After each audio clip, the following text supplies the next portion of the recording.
அஸ்ஸலாமு அலைக்கும் வரஹமத்துல்லாஹி வபரகாத்துஹு. அவுது பில்லாஹி மினஷ் ஷைத்தானிர் ரஜீம். பிஸ்மில்லாஹிர் ரஹ்மானிர் ரஹீம்.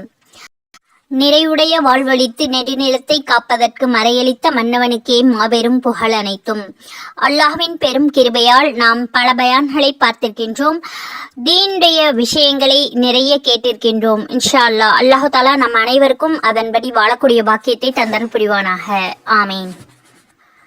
நாம் தீனுடைய விஷயங்களை சரியான முறையில் படித்து அதன்படி நடந்து நம்மை வழிகேட்டிலிருந்தும் ஷைத்தானின் பாதையிலிருந்தும் பாதுகாத்து நன்மையில் நிலைத்திருக்க செய்யக்கூடிய இரண்டு விஷயங்கள் முஹம்மது நபி ஸல்லல்லாஹு அலைஹி வஸல்லம் அவர்கள் கூறியிருக்கின்றார்கள். இரண்டு விஷயங்களை நான் விட்டு செல்கின்றேன், அவற்றை நீங்கள் பற்றி பிடித்துக் கொள்ளுங்கள், அப்பொழுது காலமெல்லாம் வழி தவற மாட்டீர்கள்.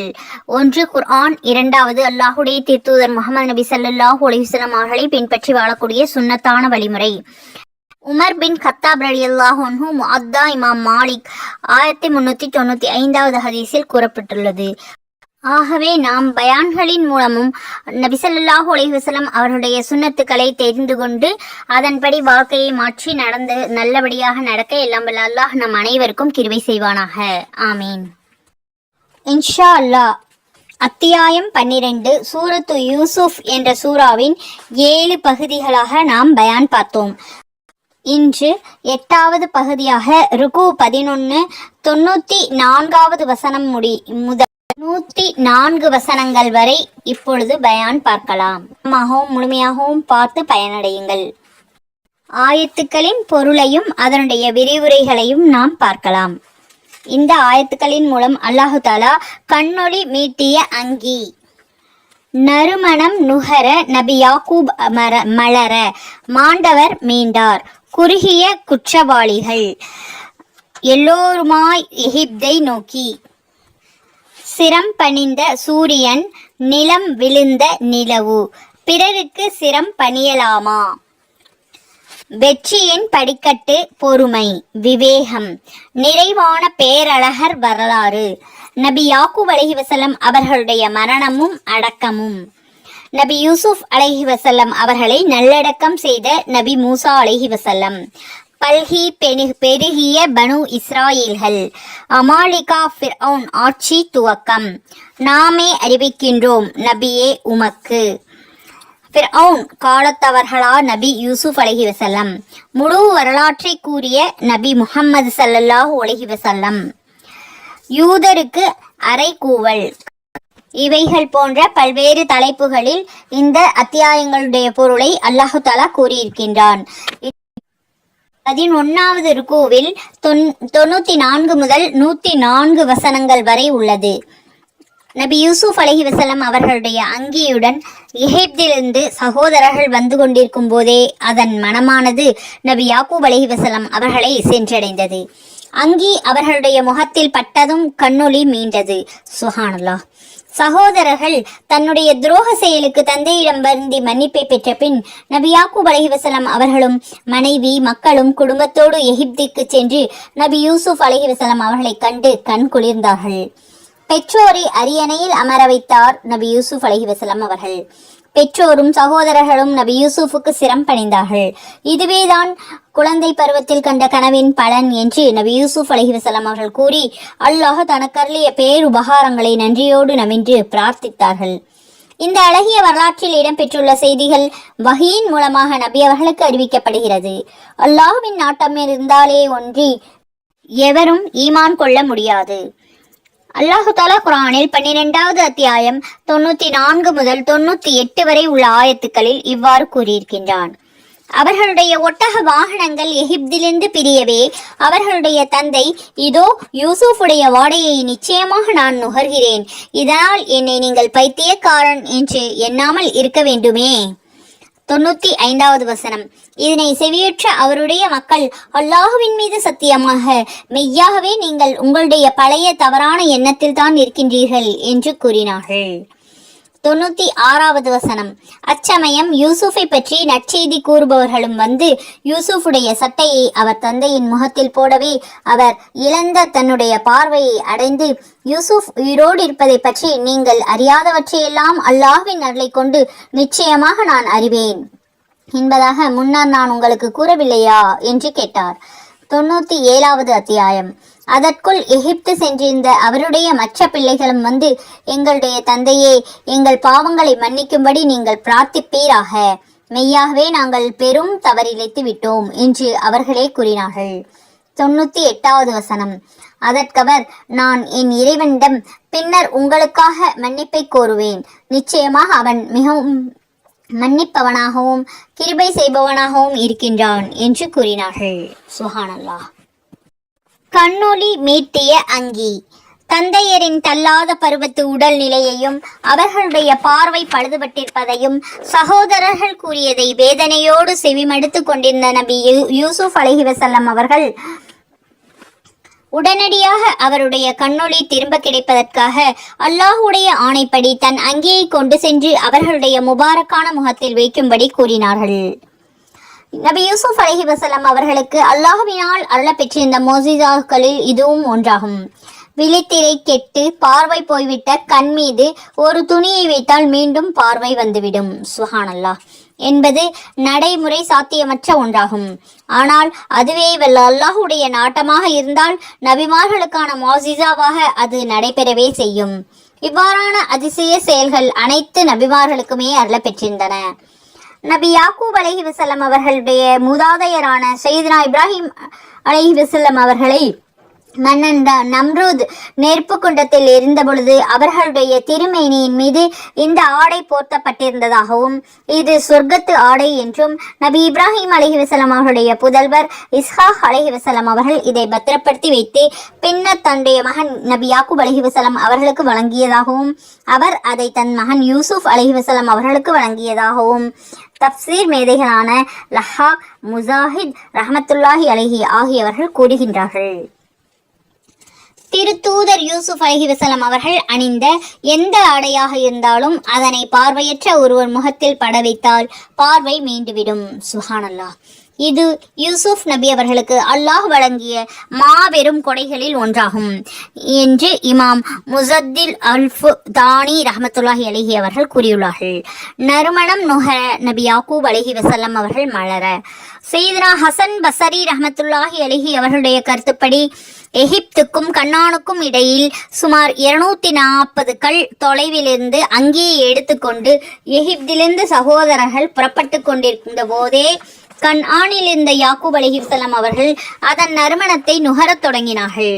நான் என்னுடைய புதல்வன் யூசுஃபின் நறுமணத்தை உணர்கிறேன் என்று பரவசத்தோடு தம்மை சுற்றியிருந்தவர்களிடம் கூறத் தொடங்கினார்கள்.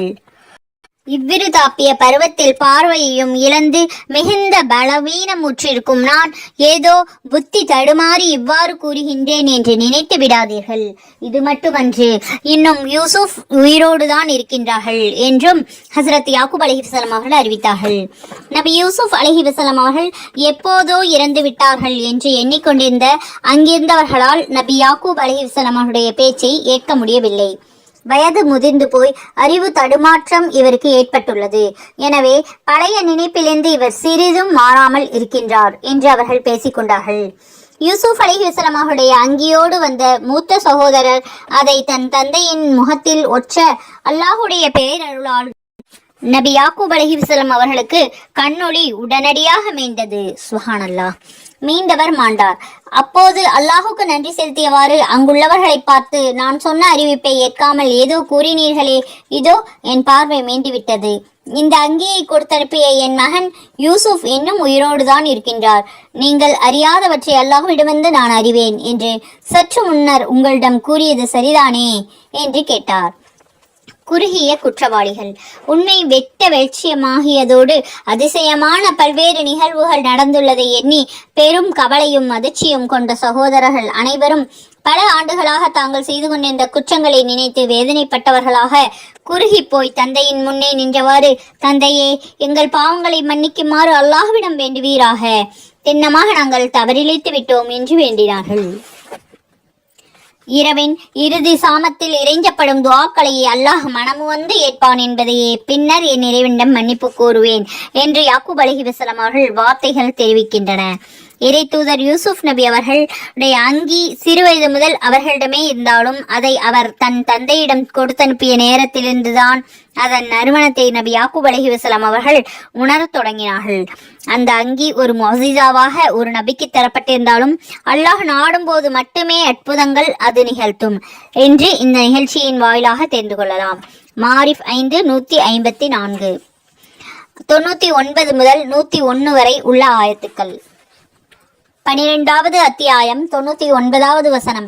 பின்னர் குடும்பத்தோடு கனானிலிருந்து அவர்கள் யூசுப் நபியிடம் எகிப்துக்கு வந்தபொழுது அவர் தன் தாய் தந்தையை எகிப்தின் எல்லையில் காத்திருந்து மிக மரியாதையோடு வரவேற்று, அல்லாஹ்வின் அருளால் நீங்கள் எகிப்தில் நுழையுங்கள், அல்லாஹ் நாடினால் நீங்கள் அச்சமற்றவர்களாக இருப்பீர்கள் என்று கூறினார். 100வது வசனம். பின்னர் அவர் தன் தாயையும் தந்தையையும் சிம்மாசனத்தின் மீது உயர்த்தி அமர்த்தினார். எகிப்தின் அதிபதியாகிய இருந்த அவருக்கு அக்காலத்திய முறைப்படி அவர்கள் அனைவரும் சிரம் பணிந்து மரியாதை செலுத்தினார்கள். அச்சமயம் யூசுப் தன் தந்தையை நோக்கி, என் தந்தையே, முன்னர் நான் கண்ட கனவின் வியாக்கியானம் இதுதான். என்னுடைய அல்லாஹ் இதனை உண்மையாக்கிவிட்டான். எவருடைய சிபாரிசுமின்றியே சிறை கூடத்திலிருந்து என்னை அவன் வெளியேற்றியதுடன் எனக்கும் என் சகோதரர்களுக்கும் இடையில் ஷைத்தான் பிரிவினையை உண்டு பண்ணிய பின்னரும் உங்கள் அனைவரையும் பாலைவனத்திலிருந்து என்னிடம் கொண்டு வந்து ஒன்று சேர்த்ததன் மூலம் என்னுடைய இறைவன் நிச்சயமாக என் மீது பேருபகாரம் புரிந்திருக்கின்றான். நிச்சயமாக என்னுடைய அல்லாஹ் தான் விரும்பியவர்கள் மீது உள்ளன்புடையவனாக இருக்கின்றான். நிச்சயமாக அவன் அனைத்தையும் நன்கறிந்தவனும் ஞானமுடையவனுமாகவும் இருக்கின்றான் என்றார். 101வது வசனம். அன்றி என்னுடைய இறைவனே, நிச்சயமாக நீ எனக்கு ஆட்சியையும் தந்தருள் புரிந்து கனவுகளின் வியாக்கியானங்களையும் எனக்கு கற்பித்தாய். வானங்களையும் பூமியையும் நீதான் படைத்தான். இம்மையிலும் மறுமையிலும் என்னை பாதுகாப்பவனும் நீதான். முற்றிலும் உனக்கு வழிபட்டவனாகவே என்னை நீ கைப்பற்றிக் கொள்வாயாக. நல்லடியார் கூட்டத்திலும் என்னை நீ சேர்த்து விடுவாயாக என்று துஆ செய்தார்கள். எல்லோருமாய் எகிப்தை நோக்கி தன் பெற்றோரோடு குடும்பத்தார் அனைவரையும் அழைத்து கொண்டு தம்மிடம் வருமாறு சகோதரர்களை பணித்த யூசுப் நபி அவர்கள் சுமார் 200 ஒட்டகைகள் பொருட்களை ஏற்றி அவர்களோடு அனுப்பி வைத்தார்கள். அதில் அவர்களுக்கு தேவையான துணிமணிகளை, உணவு பண்டங்கள் மற்றும் பல பொருட்கள் ஏராளமாக இருந்தன. அனைவரும் எகிப்துக்கு நல்ல நிலையில் வர வேண்டும் என்று நபி யூசுப் அலைஹிஸ்ஸலாம் அவர்கள் பெரிதும் ஆவல் கொண்டார்கள். அவர்களின் அன்றைய குடும்ப உறுப்பினர்களின் எண்ணிக்கை ஆண்களும் பெண்களுமாக சேர்ந்து சுமார் 72 அல்லது 93 இருந்தது. நபி அவர்களுடைய வேண்டுகோளின்படி தந்தை யாக்கூப் அலைஹிஸ்ஸலாம் அவர்கள் தன்னுடைய குடும்பத்தார் சகிதமாக எகிப்துடைய எல்லையை வந்தடைந்த பொழுது அவர்களை 4000 இராணுவ வீரர்களும் எகிப்து நாட்டு அரசவை பிரதானிகளும் வரவேற்று அழைத்து சென்றார்கள். சுப்ஹானல்லாஹ். தன்னுடைய அன்பு பெற்றோர்களை ஆற தழுவிக்கொண்ட நபியா யூசுப் அலைஹிஸ்ஸலாம் அவர்கள் அவர்களை தம்மோடு இருக்க வைத்துக் கொண்டார்கள். மேலும் அவர்கள் அனைவரும் வேற்று நாட்டு பிரஜைகளாக இருந்தாலும் உள்நாட்டவர்களைப் போல எந்தவித அச்சமும் இன்றி எகிப்துக்குள் எங்கு வேண்டுமானாலும் செல்லலாம், தங்கிக் கொள்ளலாம் எனவும் ஆணை பிறப்பித்தார்கள். இந்த திருவசனத்தில் குறிப்பிட்டுள்ள தாய் நபி யூசுப் அலைஹிஸ்ஸலாம் அவர்களை பெற்றெடுத்த தாய் அல்ல. அவர்களது தாய் மரணமுற்றதால் அவர்களுடைய சகோதரியை நபி யாக்கூப் அலைஹிஸ்ஸலாம் அவர்கள் திருமணம் செய்து கொண்டார்கள் என்று சில அறிவிப்புகளில் உள்ளன. ஆனால் அவை நம்பத்தக்கவை அல்ல. மெய்யாகவே இந்த திருவசனத்திலுள்ள தாய் நபி யூசுஃபுடைய சொந்த தாயார்தான் என்று அல்லாமா இப்னு கதீர், இப்னு ஜரீர் அவர்கள் கூறுகின்றார்கள். சிரம் பணிந்த சூரியன், நிலம் விழுந்த நிலவு. தன் அருமை பெற்றோர்களை வெகுவாக கண்ணியப்படுத்திய நோக்கில் அவ்விருவரையும் தம்முடைய சிம்மாசனத்தில் அமரவைத்து அழகு பார்த்தார்கள். இதை அடுத்து பெற்றோரும் சகோதரர்கள் அனைவரும் கீழே விழுந்து சிரம் பணிந்தார்கள். அவர்கள் இவ்வாறு கீழே இறங்கி வந்து சிரம் பணிந்தது அல்லாஹுக்கு தானே தவிர நபி யூசுஃபுக்கு அல்ல. அல்லாஹுக்கு நன்றி தெரிவிக்கும் வகையில் அவர்கள் அவ்வாறு செய்தார்கள் என்று ஹசரத் இப்னு அப்பாஸ் ரலியல்லாஹு அன்ஹு அவர்கள் அறிவிக்கின்றார்கள். பிறருக்கு சிரம் பணியலாமா? சுஜூத். சிரம் பணிதல் என்பது அல்லாஹுக்கு செய்யும் போது இபாதத்தாகவும் பிறருக்கு செய்யும் பொழுது மரியாதை என்றும் அக்காலத்தில் கருதப்பட்டு வந்தது. எல்லா நபிமார்களுடைய மார்க்கத்திலும் இவ்வாறே இருந்தது. முஹம்மது நபி ஸல்லல்லாஹு அலைஹி வஸல்லம் அவருடைய வருகைக்கு பிறகு இஸ்லாமிய மார்க்கத்தை அல்லாஹ் நிறைவு செய்தான். அது முதல் சுஜூது அல்லாஹுக்கு மட்டுமே செய்ய வேண்டிய வணக்கமாகவும் பிறருக்கு சுஜூது செய்வது கூடாது, ஷிர்காக விதிக்கப்பட்டு விட்டது என்று பெரும்பாலான திருமறை விரிவுரையாளர்கள் கூறியுள்ளார்கள். தன்னுடைய பெற்றோரும் உடன்பிறப்புகள் 11 பேரும் பணிந்ததை கண்ட நபி யூசுப் அலைஹிவஸல்லம் அவர்கள், என்னரும் தந்தையே, சிறு பிரயாத்தில் நான் கண்ட கனவின் வியாக்கியானம் இதுவே. சூரியனும் சந்திரனும் 11 நட்சத்திரங்களும் எனக்கு சஜ்தா செய்வதைப் போன்று கண்ட கனவின் பலன் இதுதான். என்னுடைய இரட்சகன் அதனை உண்மையாக்கிவிட்டான் என்று உள்ளம் பூரிக்க கூறினார்கள். பெற்றோரை விட்டு பிரிந்த இடைக்காலத்தில் நாம் சிறையில் இருந்ததையும் அதிலிருந்து அல்லாஹ் தம்மை வெளியேற்றி காப்பாற்றியதையும் விவரித்த நபி யூசுப் அலைஹிஸ்ஸலாம் அவர்கள் தம்முடைய சகோதரர்களால் தானடைந்த துன்பங்களை எல்லாம் அப்போது அவர்கள் எதிரில் கூறினால் அவர்களுக்கு தலைக்குனிவு ஏற்படும் என்பதை கருத்தில் கொண்டு தனக்கும் தன்னுடைய சகோதரர்களுக்கும் இடையில் ஷைத்தானின் தூண்டுதலால் பிளவு ஏற்பட்டது என்று மட்டும் சமயோசிதமாக பதில் கூறினார்கள். பெற்றோரையும் சகோதரர்களையும் அடிப்படை வசதிகள் இல்லாத நாட்டுப்புற வாழ்க்கையிலிருந்து விடுவித்து நாகரீகமிக்க நகர வாழ்க்கைக்கு திருப்பியது அல்லாஹுடைய பேரருள்தான் என்பதையும் எடுத்துரைத்தார்கள். வெற்றியின் படிக்கட்டு பொறுமை, விவேகம். தந்தையும் மகனும் அல்லாஹுடைய தூதர்கள் என்ற வகையில் தாங்கள் வாழ்க்கையில் பட்ட அல்லல்களையும் அவலங்களையும் பேசிக்கொண்டிராமல் அவ்வப்போது அல்லாஹ் தமக்கு செய்துள்ள பேருதவிகளையும் அருளையும் திரும்ப திரும்ப நினைவு கூர்ந்தவர்களாக அப்பேரருளானனை புகழ்ந்த வண்ணம் இருந்தார்கள். ஒரு இறை நம்பிக்கையாளன் உலகில் படும் அவதிகளை பெரிதுபடுத்தாமல் அனைத்து நிலைகளிலும் பொறுமையை கடைபிடித்து விவேகத்தோடு நடந்து கொள்ளும் பொழுது அவனே அறியாத வகையில் அல்லாஹ்வின் பேருதவி கிட்டும் என்பதை இந்த இருவரின் நடைமுறைகளிலிருந்து அறிந்து கொள்ளலாம். நன்னடத்தைகளில் மிக உயர்ந்தவர்களாக நபிமார்கள் மட்டுமே இருக்க முடியும். காரணம், பாவங்கள் எதுவும் செய்திடாதவாறு அல்லாஹ் அவர்களை பாதுகாப்பான். நபி யூசுப் அலைஹிவஸல்லம் அவர்கள் அல்லாஹ் இவ்வுலக வாழ்க்கையில் தனக்கருளிய பேருதவிகளை விவரித்து கூறிய அதே வேளையில் அதன் இறுதி முடிவும் தனக்கு பயனுள்ளதாக இருக்க வேண்டும் என்ற ஆசையோடு சிறப்பான அந்தஸ்தை தமக்கு தர வேண்டும் என கூறியிருப்பது இங்கே கவனிக்கத்தக்கதாகும். வாழ்க்கையில் ஏற்படும் உயர்வு தாழ்வுகளையும் ஏற்ற இறக்கங்களையும் நல்லோர் மன நிறைவோடு ஏற்றுக்கொண்டு இம்மையிலும் மறுமையிலும் அழகியவற்றையே அல்லாஹ்விடம் கேட்பார்கள். நிறைவான பேரழகர் வரலாறு. இத்துடன் திருக்குர்ஆன் குறிப்பிடக்கூடிய அழகுமிகு வரலாறுகளில் ஒன்றான ஹஸ்ரத் யூசுப் அலைஹிவஸல்லம் அவர்களுடைய பேரழகு வரலாறு நிறைவு பெறுகிறது. அடுத்து அவர்களுடைய வாழ்வில் நடந்த நிகழ்ச்சிகள் எதுவும் திருக்குர்ஆனில் இல்லை. அவ்வாறே மர்பு என்னும் தரத்தில் இருந்து ஹதீஸ்களிலும் காண முடியவில்லை. ஆனால் நம்பகமான வரலாற்று ஆசிரியர்கள் நபி யாக்கூப் அலைஹிவஸல்லம், நபி யூசுப் அலைஹிவஸல்லம் ஆகியோரை பற்றி பல குறிப்புகள் எழுதி வைத்திருக்கின்றார்கள். நபி யாக்கூப் அலைஹிவஸல்லம் அவருடைய மரணமும் அடக்கமும். ஹசரத் ஹசன் பசரி ரஹ்மத்துல்லாஹி அலைஹி அவர்களுடைய குறிப்பின்படி நபி யூசுப் அலைஹிவஸல்லம் அவர்கள் தன்னுடைய 7வது வயதில் பெற்றோரை விட்டு பிரிகிறார்கள். 80 ஆண்டுகளுக்கு பிறகு பெற்றோர்களை சந்திக்கின்றார்கள். தமது 120வது வயதில் மரணமடைகிறார்கள். தப்சீர் குர்துபியுள்ள குறிப்பின்படி ஹசரத் நபி யாக்கூப் அலைஹிவஸல்லம் அவர்கள் தம்முடைய மனைவி, மக்கள், குடும்பத்தார் அனைவரோடும் எகிப்திலேயே அரச மரியாதையோடு தங்கி தங்களுடைய எஞ்சிய காலத்தை அங்கேயே கழித்தார்கள். மரணமடைந்த பொழுது அவர்களுடைய வயது 147. தான் மரணமுற்றதும் தம்முடைய உடலை தம்முடைய பிரதேசத்திற்கே கொண்டு சென்று தம்முடைய தந்தையார் நபி இஸ்ஹாக் அலைஹிவஸல்லம் அவர்களுடைய மண்ணறைக்கு அருகே நல்லடக்கம் செய்யுமாறு மகன் நபி யூசுப் அலைஹிவஸல்லம் அவர்களிடம் கூறியிருந்தார்கள். அவ்வாறே இறந்த பிறகு அவர்களுடைய நல்லுடல் தேக்கு மர பெட்டியில் வைக்கப்பட்டு பாலஸ்தீனத்து புனித பூமிக்கு கொண்டு செல்லப்பட்டு நபி இஸ்ஹாக் அலைஹிவஸல்லம் அவர்களுடைய கப்ருக்கு அருகே நல்லடக்கம் செய்யப்பட்டது என்று ஹஸ்ரத் சயீத் இப்னு ஜுபைர் ரலியல்லாஹு அன்ஹு அவர்கள் அறிவிக்கின்றார்கள்.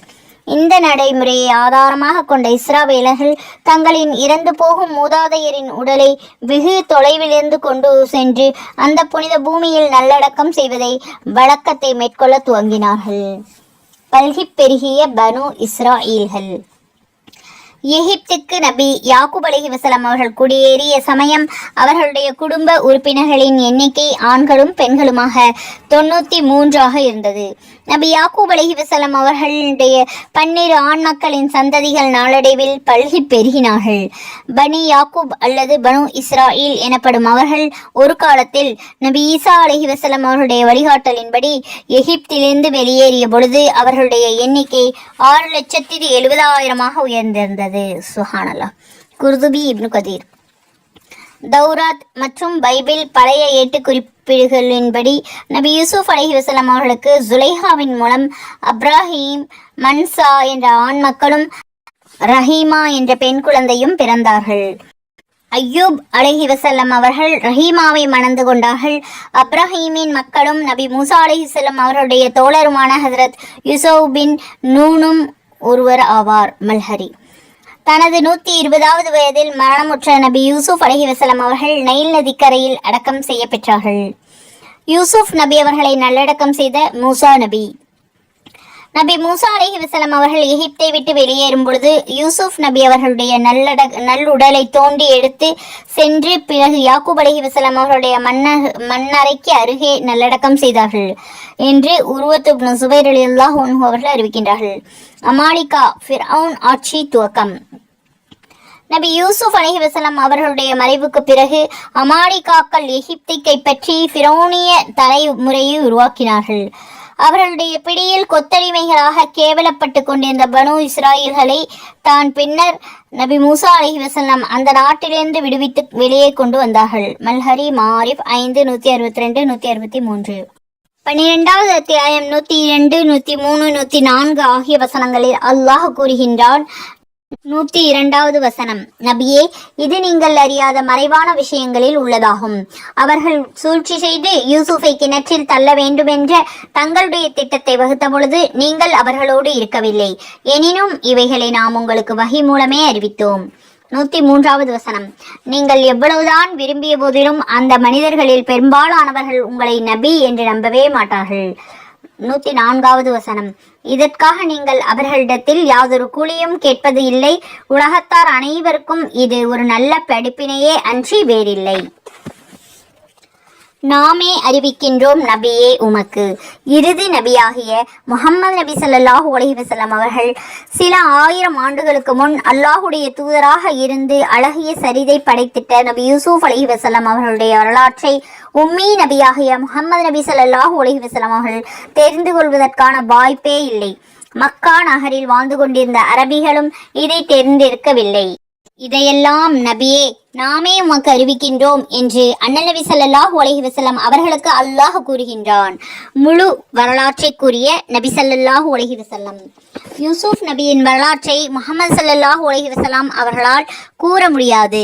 கேட்டு பார்ப்போம், தெரியாது என்று கூறினால் அவர் நபி அல்ல என்று கூறிவிடலாம் என திட்டம் போட்ட வேதக்கார யூதர்கள் நபி யூசுப் அலைஹி வஸல்லம் அவர்களை பற்றி கேட்குமாறு மறைமுகமாக மக்கத்து காபிர்களை தூண்டிவிட்டார்கள். பனு இஸ்ராயல்கள் தம் தாய்நாட்டை துறந்து எகிப்தில் குடியேறிய காரணம் என்ன என்று முஹம்மது ஸல்லல்லாஹு அலைஹி வஸல்லம் கேளுங்கள் என்று கூறினார்கள்.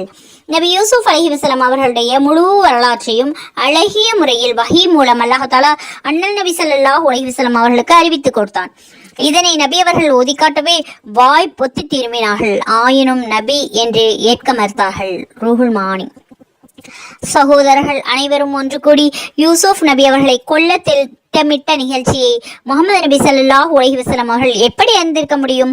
அல்லாஹுடைய அறிவிப்பால் அன்றி அவர் தெரிந்திருக்க வாய்ப்பே இல்லை என்றோ யூசுப் நபியுடைய முழு வரலாற்றையும் சிறிதும் பெறலாமல் முஹம்மது நபி ஸல்லல்லாஹு அலைஹி வஸல்லம் அவர்கள் கூறிவிட்டால் நாங்கள் அவரை நபி என ஏற்றுக்கொள்வோம் என்று யூதர்களும் முஸ்ரிக்குகளும் கூறினார்கள். அவர்களுடைய கோரிக்கைக்கேற்ப வஹியின் வாயிலாக வந்த வரலாற்றை அண்ணல் நபி ஸல்லல்லாஹு அலைஹி வஸல்லம் அவர்கள் எடுத்து ஓதி அவர்கள் இஸ்லாத்தை ஏற்பார்கள் என்று எதிர்பார்த்தார்கள். ஆனால் அவர்களோ மெய் வரலாற்றை கேட்டு அதிசயத்தவாறே வாய் மூடி திரும்பிவிட்டார்கள். இதையே 103வது திருவசனம் நீர் பேராவல் கொண்ட போதிலும் மனிதர்கள் பெரும்பாலானவர்கள் நம்பிக்கை கொள்பவர்களாக இல்லை என்று கூறுகிறது. இதற்கென நீங்கள் அவர்களிடம் கூலி எதுவும் கேட்கவில்லை. எனவே அவர்களுடைய இறை மறுப்புக்கு நீர் பொறுப்பேற்க முடியாது.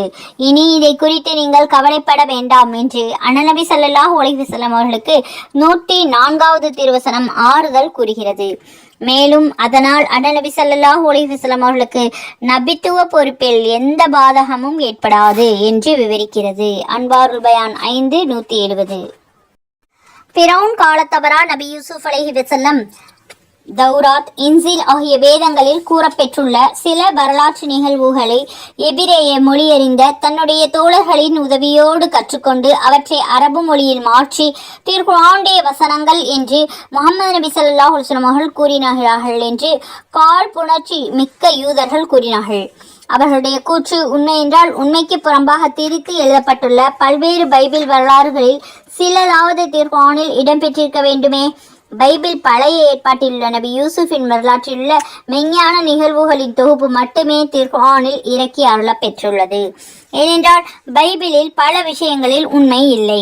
எடுத்துக்காட்டாக யூசுப் நபி அவர்களுடைய காலத்தில் இந்த அரசர் ஃபிரௌனிய வம்சாவளியில் உள்ளவர் அல்ல. இந்த அரசருக்கு பின்னரே ஃபிரௌனிய மன்னர் பரம்பரை தோன்றியது. ஆனால் நபி யூசுப் அலைஹிஸ்ஸலாம் அவருடைய காலத்தில் ஃபிரௌனுடைய அரசர்களில் ஒருவன் எகிப்தை ஆண்டு கொண்டிருந்ததாக பைபிள் குறிப்பிடுகிறது. அதே சமயம் நபி மூசா அலைஹிஸ்ஸலாம் அவர்களை எதிர்த்த மன்னனை மட்டும் ஃபிரௌன் என்று பெயர் கூறி அழைக்கும் திருக்குர்ஆன் யூசுப் நபி அவர்களுடைய காலத்தில் இருந்த மன்னனை வெறுமனே மலிக் அரசன் என்று மட்டுமே குறிப்பிடுகிறது என்பதை கவனிக்கத்தக்கதாகும்.